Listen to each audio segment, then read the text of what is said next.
doubt is natural and fear is natural in sports. It's not about getting rid of that fear. It's about being able to play through it and just being courageous in those moments when you feel scared.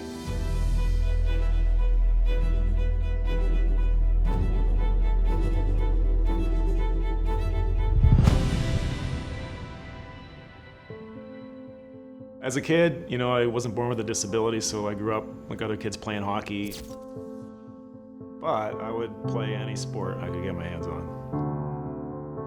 When I was 9 years old, I was hit by a car and I lost my legs below the knees on both sides.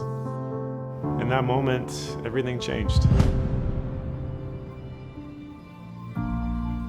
After my accident, I was just desperate for sports. I was desperate to regain my independence.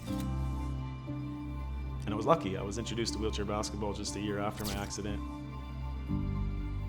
I can remember the very first time I played wheelchair basketball. I felt light, felt free. I just felt like a burden had lifted. Once I discovered who I was on the basketball court, I never looked back.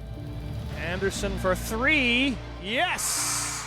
This feeling of independence and freedom coupled with this new sort of idea in my head that maybe someday if I stuck with it, I could play for Team Canada. Anderson with those dynamic chair skills.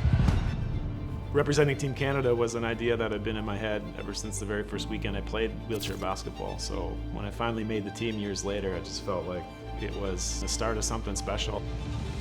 Here comes Patrick Anderson.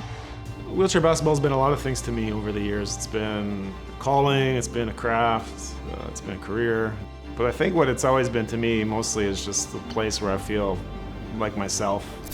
Like even after my accident, after everything I'd lost, just when I'm on the basketball court, I just feel like me. I feel like I'm exactly where I belong. And 30 years into my career, that feeling hasn't changed. I still feel that way every time I'm on the court. My name is Patrick Anderson, and I'm a wheelchair basketball player and a member of Team Canada.